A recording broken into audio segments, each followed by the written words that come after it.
তাহলে তুই বাদুড়ডিহির দিঘির সেই ভয়ঙ্কর সাঁকোটার ওপর দিয়েই যাবি। আমি এতবার বারণ করাতেও তুই আমার কথা শুনবি না। তুই আমাকে ভয় দেখাচ্ছিস? সাঁকোটায় যে সত্যি ভূত থাকে তা না দেখে কি করে বিশ্বাস করি বল? তুইও তো কখনো দেখিসনি। তাছাড়া এইসব আজগুবি কথা তোকে বললো কে? এই গায়ের সবাই সে কথা জানে, তুই শহরে থাকিস সে কথা শুনবি কি করে? আমি তো ভাই ও পথে কিছুতেই তোর সঙ্গে যাব না। বাড়ি ফিরতে হলে পশ্চিম পাড়া দিয়ে ঘুরে যাব, তাও ভালো। আরে চল না, আমি তো আছি, ভয় কিসের? আর বেশি দেরি করলে পথে যেতে ঝড় বৃষ্টির কবলে পড়তে হবে। দেখছিস না কেমন মেঘ ডাকছে। লালুর ইচ্ছে না থাকলেও সাইকেলের পেছনে চেপে বসলো। আমি সাইকেল চালাতে চালাতে রাতের অন্ধকারে অনেকটা চলে এসেছি। এর মধ্যেই বেশ কয়েকবার গুড়ুম গুড়ুম শব্দ করে বিদ্যুৎ চমকে উঠে বেশ জোরে বৃষ্টি নেমে গেল। সঙ্গে ছাতা ছিল না, তাই সাইকেলটাকে পথের পাশে একটা বট গাছের নিচে রেখে নিজেরাও দাঁড়িয়ে গেলাম। আমি বললাম, নে এবার হলো তো, বৃষ্টিটা নামিয়ে ছাড়লি শেষে। কতবার বললাম যে তাড়াতাড়ি চল, তা না করে ভূতের ভয়ে আসতে চাইছিলি না। এখন কি হবে? এই বটগাছটাতেও কি কি হয়েছে বটগাছে? এরকম ভয়ে সেটিয়ে গেলি কেন রে? এর মধ্যেই বটগাছটার উপর থেকে একটা খ্যান খ্যানে হাসির শব্দ শোনা গেল।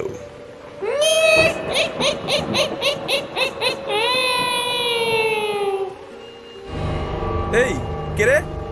কে আসছে? সেই সময় হঠাৎই বিদ্যুতের ঝলকে অন্ধকারের মধ্যে থেকে দেখা গেল একটা ছায়ামূর্তি দাঁড়িয়ে আছে আমাদের ঠিক পেছনে। মূর্তিটাকে দেখে বললাম, কে কে আপনি? ছায়ামূর্তিটা নাকি সুরে বলল, আমি এই বট গাছটাতেই থাকি। তোমরা আমার এই বট গাছটাকে কাটতে এসেছো বুঝি? না, তা কেন কাটতে যাব? দেখছেন না কেমন ঝড় বৃষ্টি হচ্ছে, তাই বৃষ্টির হাত থেকে বাঁচতে এখানে দাঁড়িয়ে গেলাম। বৃষ্টিটা কমলেই চলে যাব। তা আপনি এই বট গাছটাতে থাকেন কেন? আপনার কোনো ঘর বাড়ি নেই বুঝি? তা থাকবে না কেন, কিন্তু সেখানে যে আমার যাওয়ার উপায় নেই। সে কি, আপনাকে কি বাড়ি থেকে তাড়িয়ে দিয়েছে? ছি, আপনার বাড়ির লোকজনই বা কেমন আপনাকে তাড়িয়ে দিয়েছে? না না, তারা আমাকে তাড়াবে কেন? আমি নিজেই ছেড়ে চলে এসেছি। মনে মনে ভাবলাম, পাগল নাকি লোকটা। পেছনে তাকিয়ে দেখি লালু অজ্ঞান হয়ে ইতিমধ্যেই পড়ে আছে। আমি ওকে ডাকলাম, এই এই লালু, এই লালু ওঠ, কি হয়েছে তোর? বেশ কয়েকবার ধাক্কা দিতেই ভয়ঙ্করভাবে চোখ মেলে বলল, ভূত ভূত। দূর বোকা, কোথায় ভূত? ওঠ, বাড়ি ফিরতে হবে তো নাকি? লালু আমাকে ইশারা করে আমার পিছনের দিকে দেখতে বলল। ওই ওই ওই দেখ। বলে অজ্ঞান হয়ে যায়। আমি পিছন ঘুরে তাকাতেই দেখলাম ছায়ামূর্তির জায়গায় দাঁড়িয়ে আছে একটা আস্ত কঙ্কাল।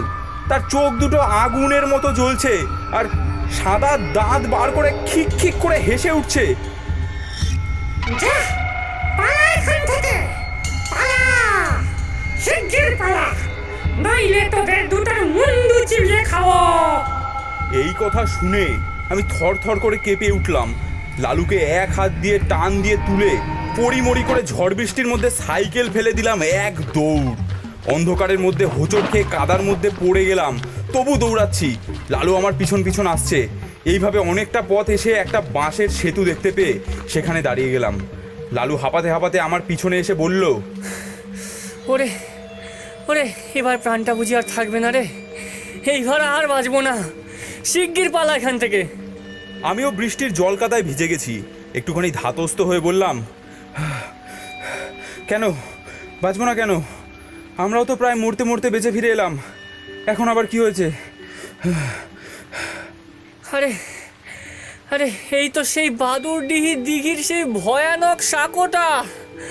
এখান থেকে না পালাতে পারলে আজ আমাদের বিপদ আছে। সেই সময় আশেপাশের জঙ্গল থেকে বেশ কয়েকটা শেয়াল হুক্কা হুয়া করে ডেকে উঠল। আমি ভয়ে কাঠ হয়ে গেলাম। লালুকে বললাম, ধুর, কিচ্ছু হবে না, চল সাঁকোটার ওপর দিয়ে যাব, দেখি কি হয়। সেই সময় আরও মুষলধারায় বৃষ্টি নেমে গেল, তার সাথে ঝোড়ো হাওয়া প্রবল ধাক্কায় আমাদের যেন ঠেলে ফেলে দিতে চাইছিল। বৃষ্টির ছাটে কিচ্ছু দেখতে পাচ্ছিলাম না। লালু চেঁচিয়ে বলল, পাশের সাঁকোর বাঁশ শক্ত করে ধরে রাখ, না হলে উড়ে যাবি। আমি বললাম, দাঁড়িয়ে থেকে কোনো লাভ নেই, চল ওপারে যাই। খুব সাবধানে বাস ধরে ধরে এগিয়ে গেলেই আমরা ঠিক ওপারে পৌঁছে যাব, চলে আয়। আর তো বেশি পথ নেই, চলে যাবো, চল। আমি সাঁকোর বাঁশ ধরে ধরে এগিয়ে যেতে লাগলাম। লালুও পেছন পেছন আসছে। ঝড়ের হাওয়াতে সাঁকোটা বেশ জোরে জোরে দুলতে শুরু করেছে। চারিদিক অন্ধকার। এমন সময় একটা প্রচণ্ড হাওয়ার ঝটকায় একেবারে ছিটকে গিয়ে পড়লাম সাঁকোটার উপর। একটা বাঁশ ধরে কোনো রকমে ঝুলতে থাকলাম। লালুও ছিটকে গিয়ে পড়লো সাঁকোর অন্য পাশে। সে আমার মতোই বোধহয় বাঁশ ধরে ঝুলছিল। চেঁচিয়ে বললাম, ছাড়িস না, বাঁশ ধরে ঝুলে থাক, ভয় পাস না, এক্ষুনি ঝড় থেমে যাবে। ওরে ওরে চেয়ে দেখ, শুধু ঝড় নয়, এই সাঁকোটাকে ঝাঁকাচ্ছে সেই সাঁকোর ভূতটা। আমরা নিচে পড়ে গেলেই আমাদের দিঘির কাদায় ডুবিয়ে ঘাড় মটকে দেবে। এদিক ওদিক চাইতেই যা দেখলাম তাতে আমার সারা শরীরে একটা শিহরণ বয়ে গেল। গলা শুকিয়ে কাঠ হয়ে গেল। দেখলাম দুটো বিশাল বিশাল কালো লোমশ হাত যেন সাঁকোটাকে ধরে জোরে জোরে নাড়াচ্ছে, আর তার সাথে শুনতে পেলাম তার ভয়ঙ্কর অট্টহাসি।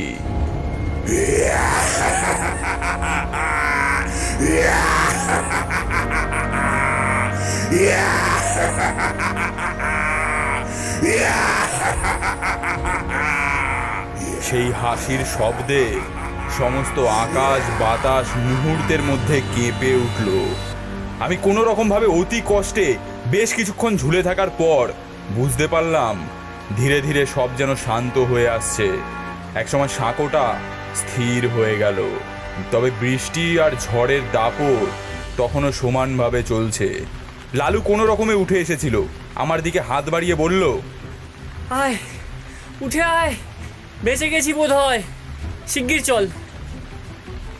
আর ওর হাত ধরে কোনো রকমে উঠে আসতেই লালু বলল, দেখলি, বলেছিলাম না এই সাঁকোটা ভালো নয়, এবার বিশ্বাস হলো? হ্যাঁ ভাই, তুই ঠিকই বলেছিলি। আর জীবনে মরে গেলেও আর আসবো না, এখানে আর আসবো না। আমরা সামনের দিকে বেশ জোরের সাথেই পা চালিয়ে দিতেই অন্ধকারের মধ্যে থেকে বেশ ভারী আর খ্যানখ্যানে গলায় কে যেন বলে উঠল, এবারের মতো বেঁচে গেলি, পরের বার দেখতে পেলে তোদের ঘাড় মুটকিয়ে দিঘির কাদায় পুঁতে ফেলবো।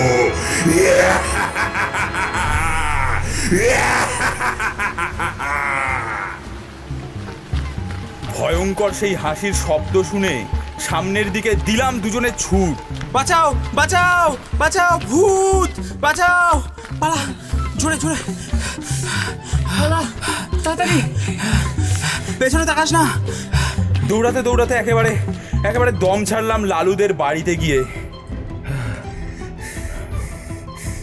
লালুকে বললাম, এই এই নাক কান মুলছি, আর তোর কথা আর অবিশ্বাস করব না, তুই আমাকে ক্ষমা করে দে ভাই। লালু আমার কাঁধে হাত রেখে বলল, ঠিক আছে, কিন্তু আমাদের সাইকেলটা, সেটা তো আনতে হবে। ছাড়, কাল গিয়ে নিয়ে আসবো, চল ঘরে চল।